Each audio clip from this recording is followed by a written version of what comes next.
Sa nararamdaman ko before ako mag-spring, number one, yung sobrang sakit ng ulo ko sa upper and lower part. Tapos, sa eye teaching din ako. Tapos, Pag nagganyan ka tapos may makita sa'yo, baka sabihin, crush mo siya at kinikindatan mo. tapos nahihirapan din ako huminga. Tapos may jaw clicking.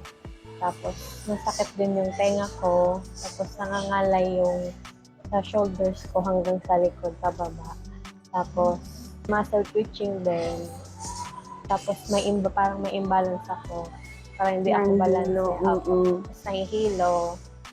Tapos medyo naghihina. Ayan. Yung mga symptoms ko noon, parang bumabalik lang din siya sa dati. At the same time, parang nag-worsen yung iba.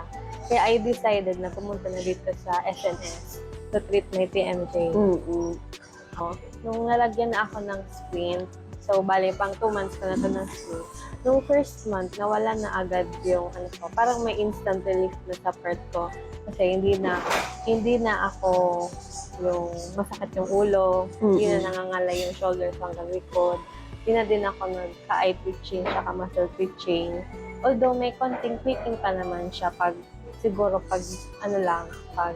masyadong nabubuka yung ipin. For example, pag naghihikab, dun lang. Pero yung kagaya ng dati na parang kahit kumain ako, medyo quick yung siya. Ngayon, kahit kumain ako, hindi ko na nararamdaman yung jaw clicking. Tapos yung sa imbalance ko naman, okay na siya. Tapos ngayon, medyo nakakaano na ako, galaw-galaw. Hindi kagaya ng dati na parang nangihina ako agad-agad. Yun. Sa acid ko, hindi ko na din siya napapansin or nararamdaman. Yung night grinding, paminsan-minsan na lang. Hindi na siya as in parang pagod pagkagising. Parang nangangalina.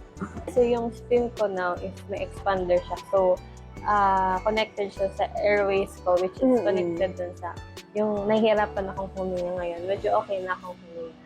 Okay po. So, bali yan lang naman po ate. Apa. Thank you po. Sige po.